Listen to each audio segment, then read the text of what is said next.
मित्रांनो, रायगड किल्ल्याचा हा पालखी दरवाजा आहे जो तुम्ही सध्या माझ्या पाठीमागे पाहताय। म्हणजे छत्रपती शिवाजी महाराज, छत्रपती संभाजी महाराज यांच्या ज्या पालख्या होत्या त्या याच दरवाजाने किल्ल्यावरती जायच्या। खर तर या पालखी दरवाजातून वरती गेल्यानंतर आपल्याला राणीवसा पाहायला मिळतो। म्हणजे शिवरायांच्या ज्या राण्या होत्या त्यांचे महाल आपल्याला पाहायला मिळतात आणि त्या महालापासून जवळच मेना दरवाजा देखील आहे। तर आता आपण या पालखी दरवाजाने वरती जाऊयात आणि त्यानंतर राणीवसा आणि मेना दरवाजा आपण पाहणार आहोत।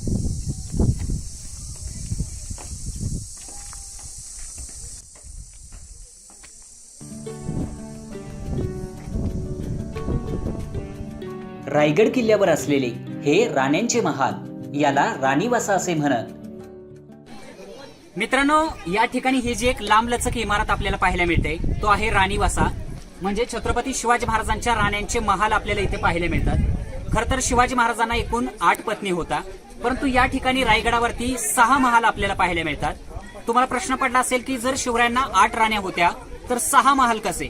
याचं कारण असं की शिवाजी महाराजांच्या पहिल्या पत्नी म्हणजेच संभाजी महाराजांच्या मातोश्री सईबाई राणी साहेब यांचं राजगड किल्ल्यावरतीच निधन झालं होतं आणि पुतळाबाई राणी सरकार या रायगडाच्या पायथ्याशी असणाऱ्या पाचाड या गावी मासाहेब जिजाऊंच्या राजवाड्यामध्ये त्यांच्या सेवेसाठी होत्या आणि म्हणून उरलेल्या 6 राण्यांचे महाल आपल्याला रायगडावरती इथे एका रेषेमध्ये तिथपर्यंत पाहायला मिळतात।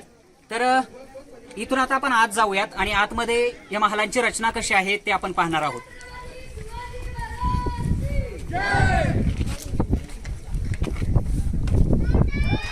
या ठिकाणी एकाच रेषेमध्ये असे 6 महाल आपल्याला पाहायला मिळतात आणि प्रत्येक महालाची रचना ही एकसारखी आहे आणि शिवाजी महाराजांच्या 6 राण्या या महालांमध्ये या ठिकाणी राहत होत्या।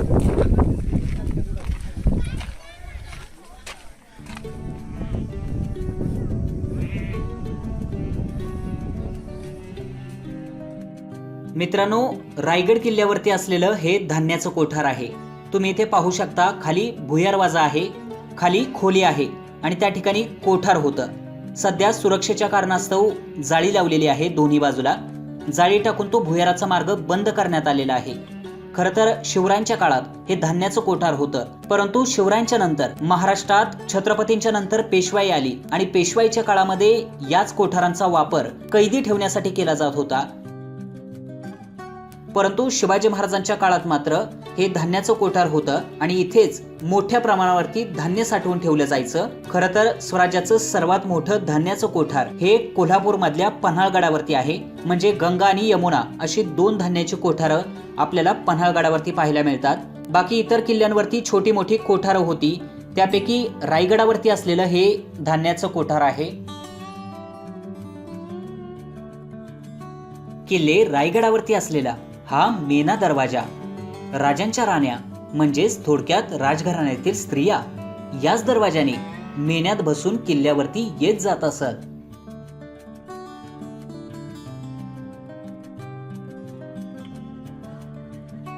बाले किल्ल्याच्या परिसरात सचिवालयाची इमारत पूर्वी अस्तित्वात होती, मात्र सध्या उरले आहेत ते फक्त अवशेष। 1818 साली इंग्रजांनी रायगड किल्ला जाळून टाकला। तब्बल 11 दिवस रायगड जळत होता।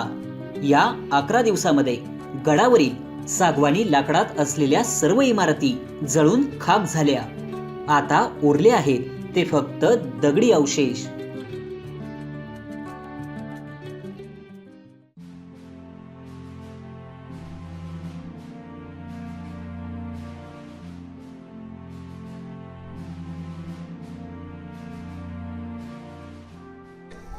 मित्रांनो, माझ्या पाठीमागे तुम्ही पाहताय हे जगदीश्वराचं मंदिर आहे। खर तर छत्रपती शिवाजी महाराज दररोज सकाळी आणि संध्याकाळी जगदीश्वराच्या दर्शनासाठी येत असत। खर तर ही किल्ल्यावरील सर्वात पवित्र जागांपैकी एक जागा आहे आणि या बाजूला म्हणजे जगदीश्वराच्या बरोबर मंदिराच्या समोरच्या जागेमध्ये छत्रपती शिवाजी महाराजांची समाधी देखील आहे। खर तर हिरोजी इंदुलकरांनी 14 वर्ष रायगड किल्ला बांधण्यासाठी खर्च घातली होती आणि त्यानंतर हे मंदिर उभं राहिलं। तर हे जगदीश्वराचं मंदिर तुम्ही जर वरच्या बाजूने पाहाल तर त्याची रचना आपल्याला थोडीशी मशिदीसारखी वाटते, परंतु ही अशी रचना करण्यामागे सुद्धा महाराजांचा काहीतरी उद्देश होता। म्हणजे जर खालून शत्रूने जर पाहिलं तर ते मंदिर न वाटता त्यांना असं वाटलं पाहिजे की ती एखादी मशीद असावी आणि ती त्यांचंच मंदिर आहे की काय अशी त्यांना जर खात्री वाटली तर ते त्यावरती हल्ला करणार नाहीत किंवा त्याची तोडफोड करणार नाहीत। यासाठी अशा प्रकारची रचना करण्यात आली होती। हे जगदीश्वराचं जे मंदिर आहे त्या मंदिरामध्ये भगवान शंकरांची एक पिंड आहे, जी स्वतः छत्रपती शिवाजी महाराजांनी रायगड बांधताना आतमध्ये बसवली होती। याच पिंडीला छत्रपती शिवाजी महाराजांचा स्पर्श झालेला आहे।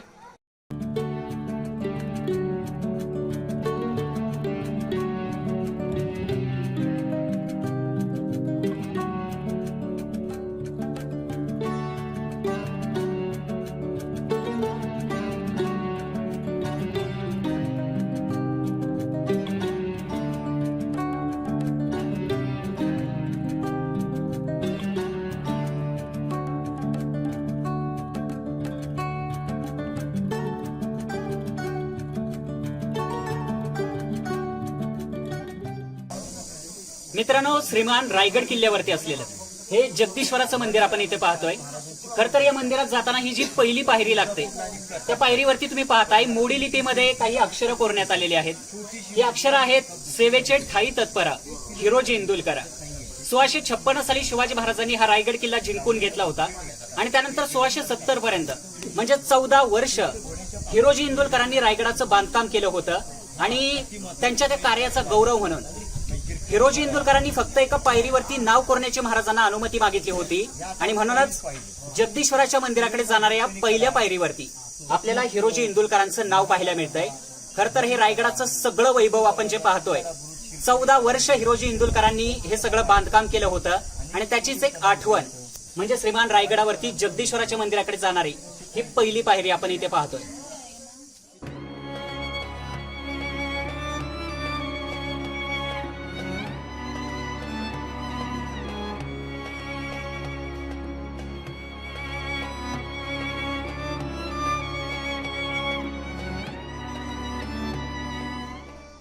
मित्रांनो, छत्रपती श्री शिवाजी महाराज यांच्या रायगड किल्ल्यावरती असणाऱ्या समाधी स्थळाच्या समोर आता मी आहे।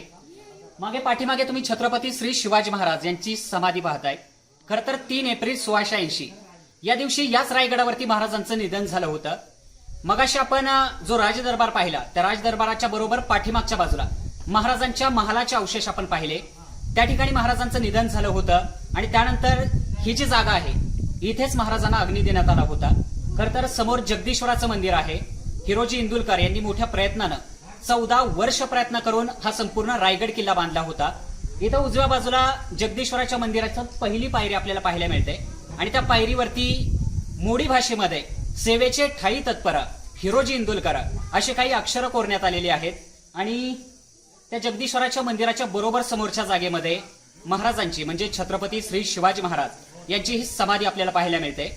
मला वाटतं महाराष्ट्रातल्या प्रत्येकानं आयुष्यात एकदा तरी रायगड पाहिलाच हवा आणि रायगडावरती असलेल्या छत्रपती शिवाजी महाराजांच्या या समाधीवरती प्रत्येकानं आयुष्यात किमान एकदा तरी नतमस्तक व्हायला हवं।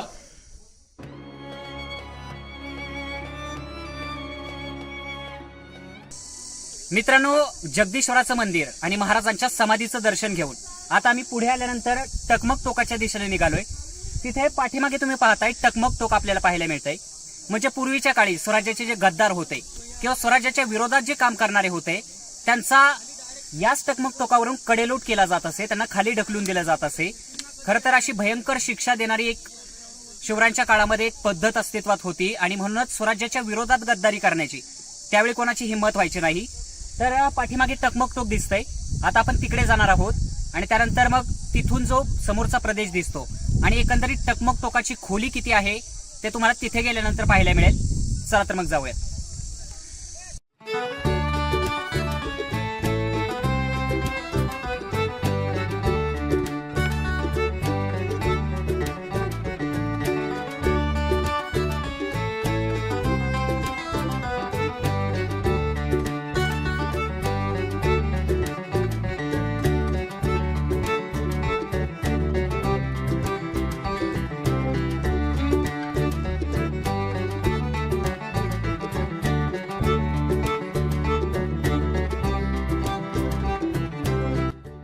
टकमक टोकाची ही खोली पाहिल्यावर कोणाच्याही काळजाचा थरकाप उडेल।